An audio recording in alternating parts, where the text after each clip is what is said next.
Iago, eu tenho 24 anos, vou fazer 25 esse ano. Eu sou de Salvador, eu faço faculdade de cinema na Unijorge, estou no quinto período e eu vou passar aqui como foi a minha vivência na pandemia. Olá, eu sou o André, eu nasci em Teixeira de Freitas, tenho 22 anos e atualmente sou estudante de cinema na Unijorge. Vamos lá, a pandemia ela me afetou de um jeito que é meio difícil de explicar, mas em suma eu fiquei mais isolado, mais introspectivo, me isolei mais e não conversei tanto com as pessoas. Eu tentei até interagir um pouco mais, só que acabou não rolando, as pessoas também estavam estressadas em minha volta.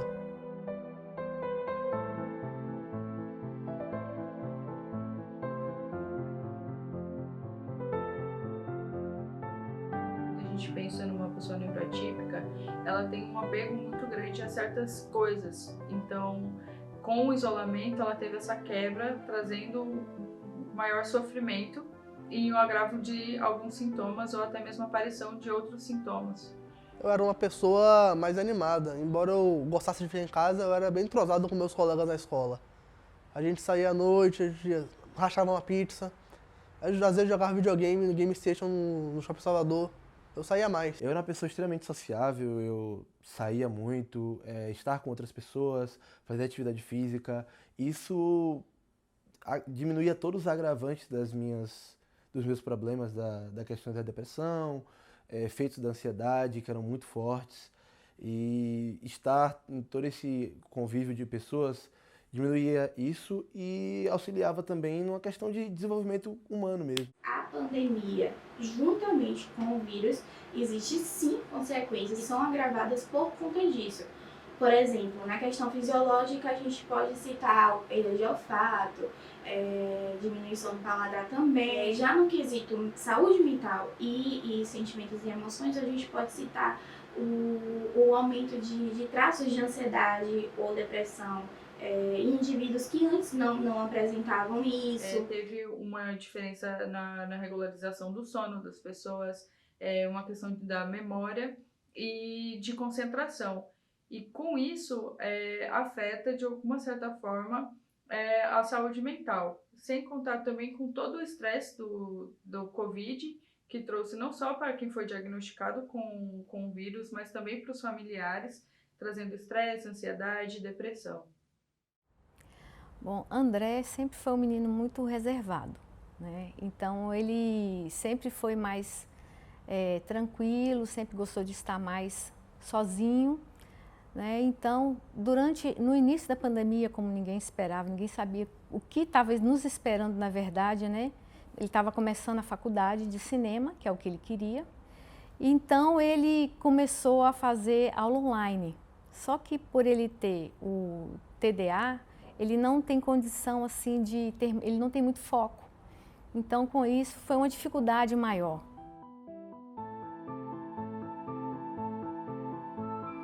Eu não fiz nenhum amigo durante a pandemia. Então basicamente eu me comunicava com uma única colega que era muito próxima a minha na escola e com o povo que estava vivendo ao meu lado. No início não foi tão ruim, ficar com menos gente na minha volta. Mas depois as pessoas foram ficando mais cansadas, foram ficando cada vez menos falantes. Eu comecei a ficar mais cansado também.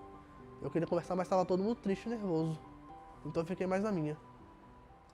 Então, como esse indivíduo vai precisar se readaptar para se regular dentro desse ambiente, que antes não era o obrigatório, mas que agora, a partir de então, passa a ser, né? O medo de pegar o vírus foi o que mais me alarmou, assim, o medo da morte, literalmente. Todo mundo já tem medo da morte. Mas quando você se confronta com uma possibilidade real de pessoas ao seu redor que, mesmo saudáveis, estavam sendo impactados por isso de forma finalizatória, não sei se a palavra está certa, você começa a desenvolver muito medo e a minha ansiedade foi para níveis alarmantes por causa disso. O isolamento, tanto direto como indiretamente, pode ocasionar um aumento, né, da sensação de solidão, a sensação de estar em pânico, ou seja, o desencadeamento das crises de pânico. Eu me tornei introvertido, recluso, muito mais triste, muito mais ansioso, muito mais estressado, devido aos meus agravantes, né, que é a ansiedade e a depressão. E a posteriori desenvolver a síndrome do pânico, foi muito difícil. Tanto para as pessoas neurodivergentes como para as pessoas neurotípicas, existe sim a possibilidade de ir dentro desse panorama, né, da pandemia. É normal, tanto durante como depois. O estresse, o aumento de transtornos de estresse pós-traumáticos, inclusive. O isolamento também, porque existe essa diferença entre solidão e solitude. Então, o aumento da sensação de solidão das pessoas também cresceram. A irritabilidade e a agressividade por estarem convivendo literalmente 24 horas, as pessoas que antes eles conviviam só um turno no dia, então isso também agrava. Na pandemia eu fiquei bem mais fechado. Tinha dias que a gente se via, mas não trocava mais do que 5 palavras. Eu tô mudando isso, não sei se é intencionalmente ou se é instintivo, mas eu tô mudando isso, eu tô falando mais com a minha família. Interagindo mais, pelo menos com quem está em minha volta.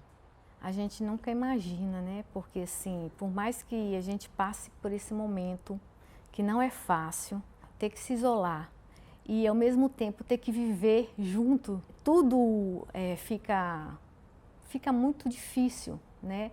Então assim, mais para frente é que a gente percebe o que aquilo causou. Eu pesava 82 quilos, cerca de 82 quilos, em 2019, e eu cheguei no ano de 2021 pesando 107 quilos.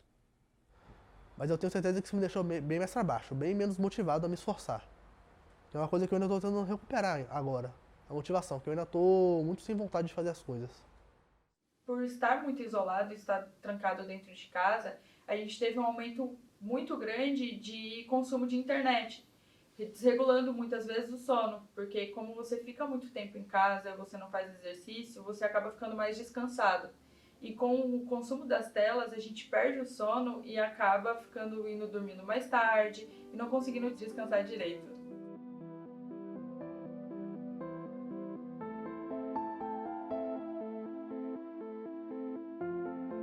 Tinha horário para dormir, eu não tinha horário para acordar, eu acordava no horário aleatório, eu comia uma refeição como se fosse um almoço, eu ia pro computador, ficava o dia inteiro no computador, quando eu sentia que eu estava com a barriga doendo de fome, porque eu não tinha apetite. Então, quando eu via que a barriga estava doendo, eu pensava, então é fome, eu vou me alimentar. Aí eu comia outra refeição como se fosse um almoço também, um pratão de comida e voltava pro computador até a hora que dava sono e eu ficava mais de 24 horas acordado todos os dias e meu horário de acordar era uma randomicidade. Com a pandemia, a gente diminuiu um pouco os exercícios físicos, a gente deixou de sair mais de casa. E são hábitos que eu acho que são extremamente importantes para a nossa saúde, não só física, mas a nossa saúde mental também. Tem melhora para todos esses problemas, para ansiedade, para depressão, para síndrome do pânico, e todos eles se passam por atividade física, uma alimentação melhor e acompanhamento com o profissional sempre, né, com psicólogo, com psiquiatra se necessário. E que tem jeito, só precisa dar o primeiro passo, um passo de cada vez. Não precisa botar a carroça na frente dos bois, mas um passo de cada vez vai te levar a melhorar com certeza. Me deu um beijo e foi embora. Não vi mais a gata, mas tenho minha gata pra me consolar.